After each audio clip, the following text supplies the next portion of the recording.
Oi, gente, tudo bem com vocês? Eu não tenho a menor ideia de como que tá o ângulo dessa câmera.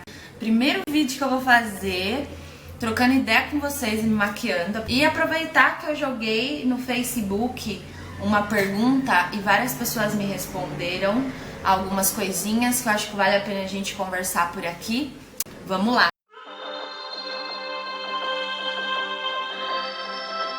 Pra começar, eu já lavei meu rosto enquanto eu tomava banho, usando este trocinho aqui, que é uma esponjinha, né? É como se fosse uma escovinha. Comprei lá na minha amiga Nonata, que é aqui da Brasilândia. Aliás, um monte de coisa que tem aqui foi de lá da Nonata. Aí eu uso esse sabonete aqui da Gradal. Acho ele muito maravilhoso porque limpa realmente a pele. Não... Aí eu passo um protetor solar, mesmo em dia de frio.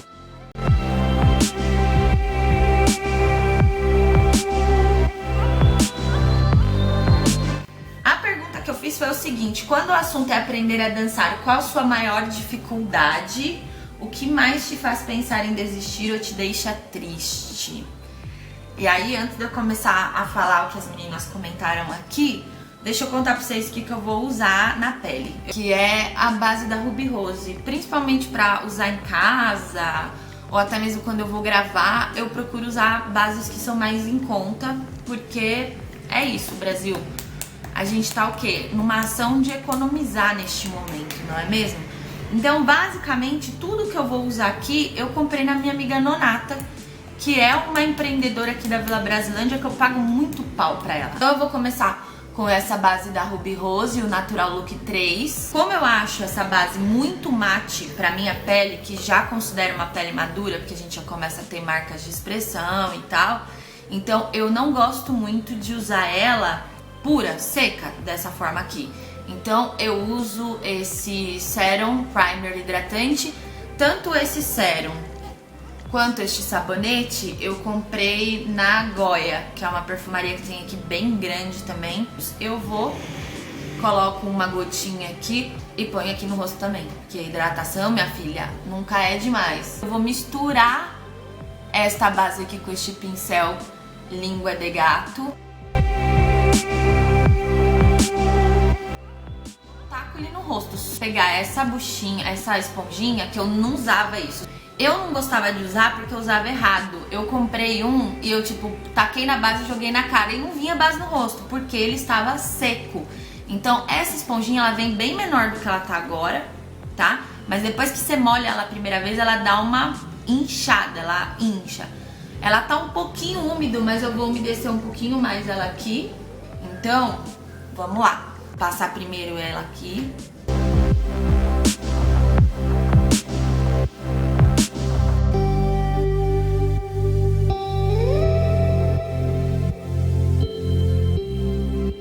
Feito isso, nós vamos aqui, ó, batidinho pra espalhar a base. E aí vamos abrindo aqui pra ver o que a mulherada tá falando a respeito da pergunta que eu fiz. A Evelyn disse: a aceitação das minhas curvas, eu olho e não gosto, mas continuo tentando.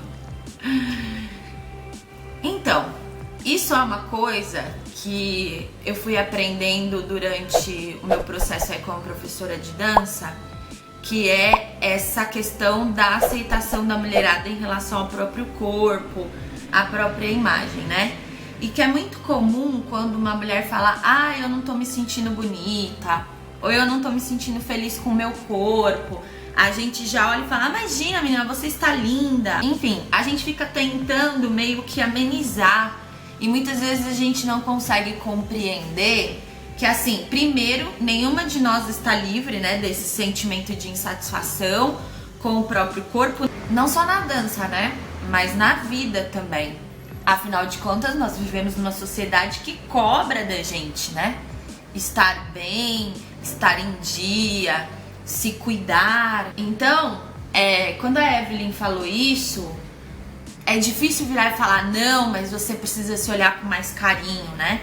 Eu tive algumas mulheres que passaram pela minha sala de aula, até meninas mesmo, adolescentes, que hora ou outra, assim, entrava em crise com a própria imagem diante do espelho, né? E muitas vezes pra mim era muito difícil falar alguma coisa que pudesse ajudar ali naquele momento, se não, de repente, observar e tentar também compreender, não menosprezar aquele sentimento, sabe? Uma série de formas da gente sentir essa pressão, né?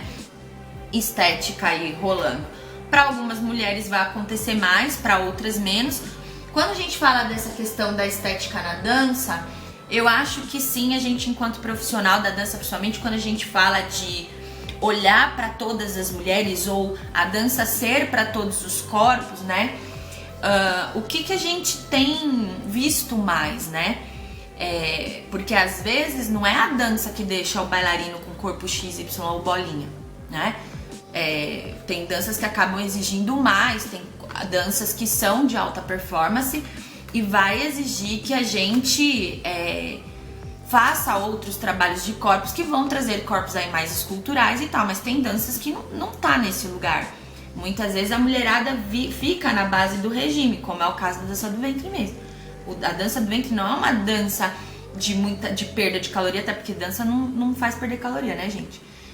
E também não é uma dança que ajuda você a criar músculos ou coisas do tipo. Então, muitas mulheres vivem na base, não é nem de uma educação alimentar, é de regime mesmo, de dietas.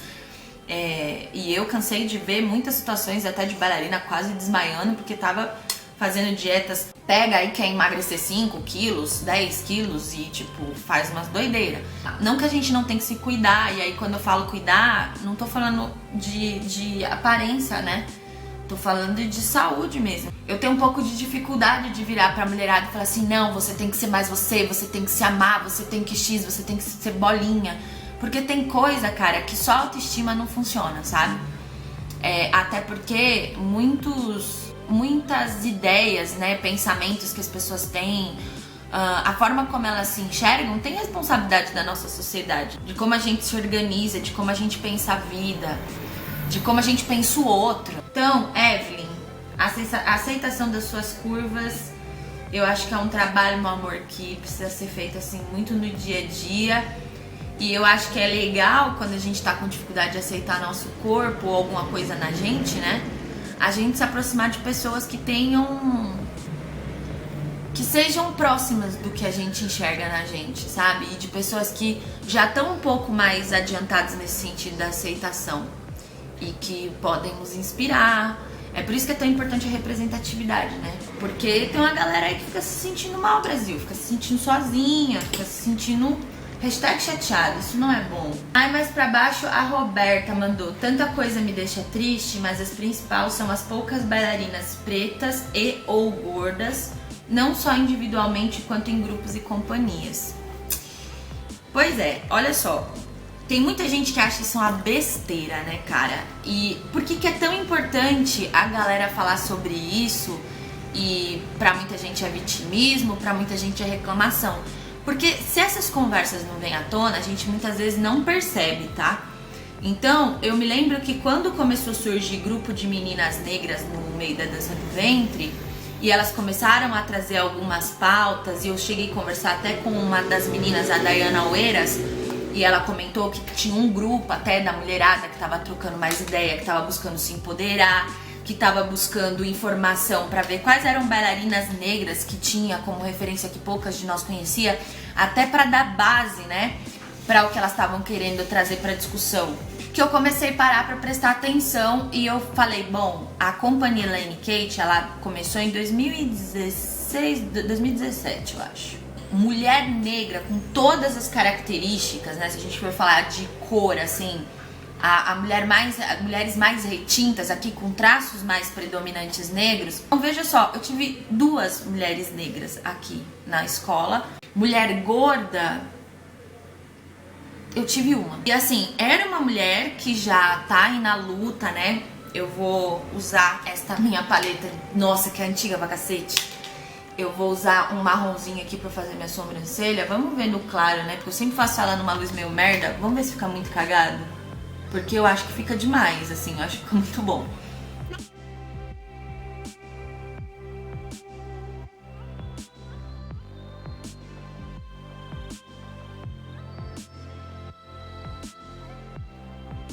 sendo uma mulher, de ser mais empoderada em relação ao corpo dela, eu notava durante as aulas, às vezes, essa falta de outros corpos que ela pudesse olhar e ver os movimentos acontecendo e, tipo, representatividade mesmo. Então, eu, uma professora magra, as amigas em volta magra, né? E ela, dança pra caramba, super esforçada, super dedicada, talentosíssima e tal.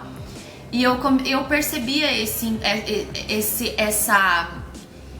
às vezes essa ausência, sabe? Essa falta. Eu via que muitas vezes isso dava uma impactada, assim, na compreensão. Ou de repente ela achava que não tava bom, que não tava fazendo direito e tal. E eu olhava e falava, não, tá saindo, é isso mesmo, né?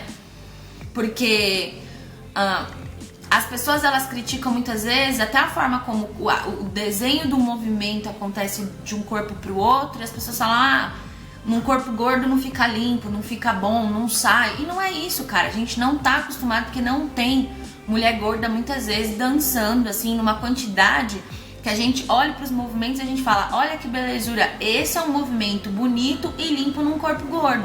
Porque além de tudo, dependendo da dança que a pessoa vai praticar, os próprios profissionais ficam falando, né? Eu preciso emagrecer, olha como eu tô gorda. Nossa, gente, eu já vi várias situações, fora relatos que eu já ouvi de alunas em sala de aula, que a professora começa a fazer comentários, quando não sobre o próprio corpo, tipo assim, olha como eu tô gorda, olha como eu tô isso, olha como eu tô aquilo. E aí uma mulher realmente gorda do lado fica, tipo, se sentindo muito mal, porque pensa, mano, ela tá achando que ela tá gorda, ela tá falando que ela tá horrível, eu tô o quê, né? Então, muita professora de dança, às vezes, não se liga no que tá falando, entendeu? Fora, tipo assim, montagem, que eu já ouvi, que tipo de montagem de coreografia, onde quem é magro fica na frente porque vai abaixar, porque quem tiver atrás que é gordinho, se ficar na frente vai marcar a barriga, e não pode marcar dobra, não pode, sabe? Ou fazer a galera entrar em dieta. Mano, tem umas coisas que é bem bizarra. Aqui, ninguém olhava torto pra Jéssica, ninguém criticava ela, pelo contrário, a mulherada tinha uma admiração. A gente tinha uma adolescente aqui que olhava pra ela e via ela como uma inspiração mesmo, sabe? Várias meninas. Eu vou usar esse marronzinho aqui só pra dar uma marcadinha no côncavo, pra fazer alguma coisa que eu não sei o que é, mas que eu gosto de fazer quando eu vou fazer uma maquiagem mais levinha. Então, assim, existia um acolhimento, existia um respeito, né? Não existia esse olhar preconceituoso, não existia essas análises de corpos aqui, enfim. Mas mesmo assim, dava pra ver que faltava alguma coisa, né? Passos de dança, coisas que você vai fazer, que englobam movimentações que de corpo pra corpo aquilo pode... Não é que a pessoa não vai conseguir fazer, mas que pode gerar algum tipo de constrangimento, algum tipo de ausência, enfim. E tem muitas coisas na dança do ventre que pode gerar isso de pessoa pra pessoa, sabe? Então eu sempre procurava pensar nisso também. Não é que eu impedia as pessoas de aprender algo por conta de outras, mas tem tantas coisas que a gente pode aprender na dança, eu pensava nisso também. Qual que é a sala?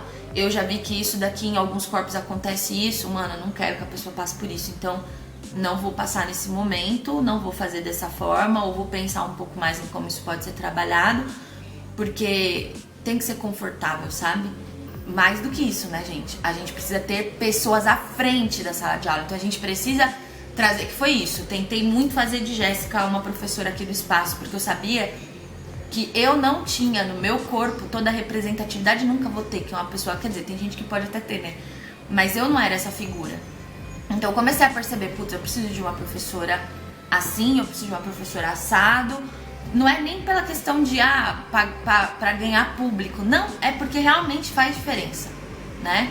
Ter a pessoa ali na frente que você olha e você se identifica, não tem como, cara, isso é muito importante. Mas pra gente ter essas pessoas à frente de sala de aula, a gente precisa ter alunos que consigam ficar e sobreviver nesse ambiente que pra eles muitas vezes pode ser tão solitário, né? A Ju colocou aqui, a Ju linda do Mover-se. Conhece meu nosso coletivo, não? Olha lá nosso Instagram, meninas. A Ju colocou, lidar com as limitações é sempre um desafio, né? No meu caso, chão e queda são complicadas. Aí ela já levou mais pra questão da técnica, porque tem pessoas que realmente, tipo, ficam um pouco mais tipo, putz, cara, isso aqui tá muito difícil e tal. Uma coisa que eu fazia muito no início do meu estudo na dança era tudo o que eu não gostava ou que eu achava difícil era aquilo que eu ia trabalhar, era aquilo que eu ia estudar, era aquilo que eu ia fazer. Eu lembro que muita gente era muito do clássico, né, da rotina clássica e tal. Eu lembro que o meu primeiro solo eu fiz uma fusão muito louca com bastão. Aí o meu outro solo eu começava com véu, depois vi um derbaque. Aí o outro, tipo, foi com snooges, e aí eu tentei fazer numa pegada, tipo assim, realmente onde eu tocava o snooze, então eu não ficava só fazendo um ritmozinho. Agora, o que eu faço aqui? Truquezinho, que eu já esqueci de fazer algumas coisas, porque eu não sou desse ramo, minha gente, tô inventando moda aqui. Então, eu esquento a borrachinha aqui, ó, do Curvex, pra ajudar a modelar melhor os cílios, entendeu? Ó, e aí eu não forço muito. Eu não fecho, tipo, no máximo. Eu dou uma levantadinha aqui e pronto, foi. A Pamela mandou: tenho descalculia. Isso me consome psicicamente no aprendizado, mas depois tiro de letra. O lance é ultrapassar a barreira do estresse. Isso é uma outra coisa também que eu acho interessante quando a gente dá aula. Que a gente, assim, cara, a gente nunca vai ter pessoas iguais, né? É nesse momento também que a gente começa a entender que realmente não somos iguais em nenhum aspecto. Porque você vai pegar gente muito diferente, né? Eu tenho uma aluna que ela até comenta um pouco mais pra baixo nessa postagem.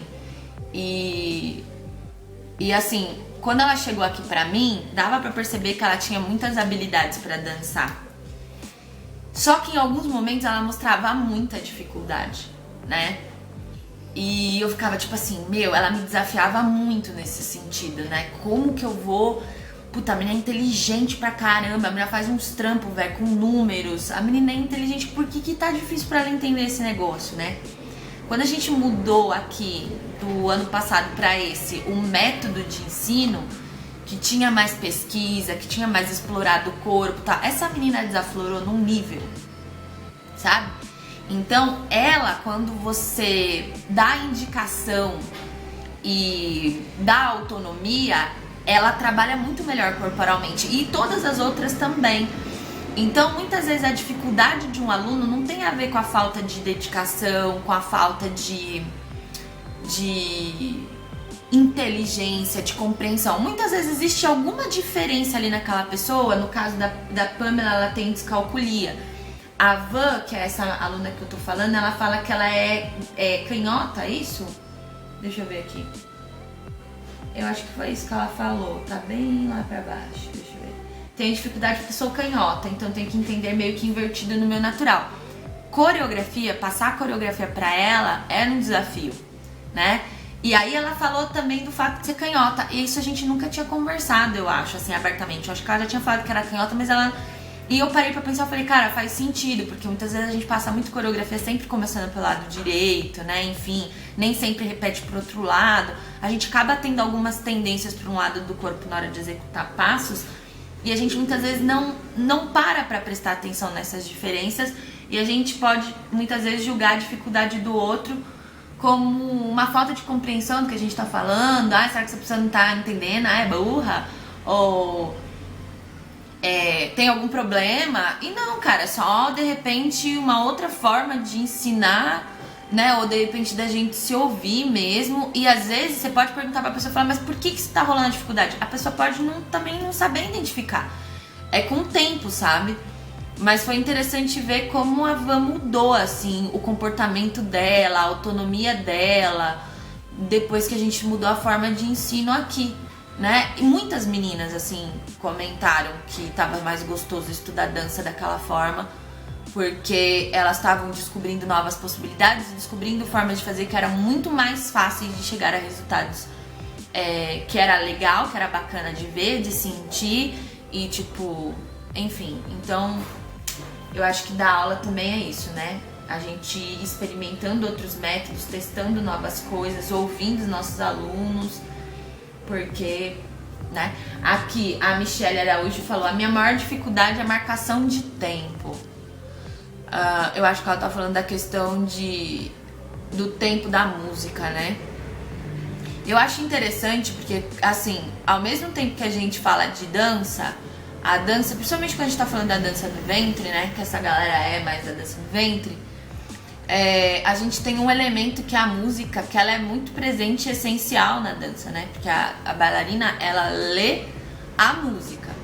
Então, e aí você vai falar, mas as outras bailarinas não? É que na dança do ventre, a gente tem uma forma de leitura que é diferente, assim, de outras danças. Então, o balé, o jazz, ele tem contagem de 8 tempos, é trabalhado basicamente em cima de pulso. Na dança do ventre, a gente tem taksim, por exemplo, que não tem pulso musical. Tipo, é uma melodia, basicamente. E é de improviso. Não dá, é diferente. Não dá pra você marcar tintim por tintim. Tem gente que consegue, tem gente que é psicopata nesse rolê, né? Kiania, por exemplo, é uma que aquela mina dançando táxi é impressionante. Mas é uma leitura diferente, sabe? E eu acho muito legal porque existe uma série de estudos aí pra falar de música, pra compreender música. E eu sinto que falta algo que também muitas vezes falta em algumas salas de dança, né? Eu falo muito da consciência do corpo. E eu percebi também no decorrer dos meus trabalhos com dança que não adianta só eu conscientizar o corpo da aluna. Se ela depende da música e ela precisa ouvir uma série de elementos sonoros, mais do que eu falar se o instrumento é X bolinha, qual é o estilo daquela música, acho que o primeiro passo é sensibilizar o ouvido dos alunos para os elementos que tem ali, né? Para cada elemento que tem ali, o que é pulso, o que é frase rítmica, o que é melodia. Existem exercícios para essa conscientização dos ouvidos, né? Que não é meramente só música, ouvir a música e ouvir a música e ouvir a música. Porque às vezes a pessoa pode ouvir muito tempo a mesma música, mas ela pode não ter a audição dela sensibilizada para determinados sons. Inclusive, como a música já tá na minha vida desde muito cedo, desde bebê, porque meu pai tocava, na igreja que eu frequentava tinha uma baita orquestra com uma diversidade de instrumentos, em casa a gente ouvia muita música. Então eu sempre tive um ouvidinho muito apurado, tanto que as minhas amigas, quando eu montava a coreografia, falavam, mano, lá vem a Elaine com essa audição de leproso aí, e tipo assim, eu não tô ouvindo essa parte da música que ela tá dançando, sabe? Porque eu pegava um tim lá do fundo, muitas vezes. Então, só que não significa que a pessoa não nasceu ouvindo música, basicamente, ou que de repente o tipo de música que ela ouve não tem tantos elementos como de repente a gente vai encontrar na música árabe, que ela não pode trabalhar e se desenvolver, super possível, mas precisa pensar nisso também, né? E pensar, por que é que uma pessoa pode não ouvir música? Às vezes a gente não ouve os sons que estão à nossa volta. Por quê? Porque se a gente ouvir tudo que tá à nossa volta, a gente fica maluco, velho. Porque é barulho o tempo todo. Então o nosso próprio corpo, muitas vezes, faz com que a gente deixe de ouvir determinados sons ou determinados ruídos. E assim, se ruído a gente deixa de ouvir, quiçá um som musical que é mais suave, que é mais... Entendeu? Às vezes a gente perde. Então, eu acho que se é pra gente deixar a música como um elemento tão importante na hora da gente trabalhar corpo, então eu acho que ela também precisa ser pensada nesse lugar de como o nosso corpo recebe isso, sabe? E o nosso corpo, ele não recebe só pele e movimento, ele começa aqui, ó, a audição, né? Precisa pensar nisso também. A Kelly Genu, maravilhosa, mandou: achar que o movimento não fica elegante. Brasil! Meninas e meninos, eu fico um pouco confusa, porque o que é elegante, né? E eu acabei de perder o rímel. Então, passei um lapisinho branquinho aqui, porque o olho é pequeno, né, gente? Eu queria um bege, mas não tem bege, então vai branco mesmo. Porque o bege, ele fica mais naturebinha, assim ele fica muito mais forçadinho, mas vai o branco mesmo. Aí eu passo um pouquinho de máscara aqui embaixo, tá? Vocês viram que borrou, né, já a minha pálpebra aqui em cima? Eu não fico #chateada e nem brava, não, porque eu tenho poucos cílios. Por mais que eu seja cautelosa na hora de passar o rímel, eu sempre, a escovinha sempre pega na pálpebra, porque eu tenho poucos fiozinhos nos cílios e eles também são curtos. Então acaba sempre borrando. Eu deixo secar, depois eu venho com um cotonetezinho e dou uma esfumaçada. Às vezes sai tudo, às vezes fica tipo só como se fosse um delineado bem esfumaçadinho no canto do olho, fica maravilhoso, dá certo, tá tudo bem. E é isso aí. Mas enfim, o que é elegância?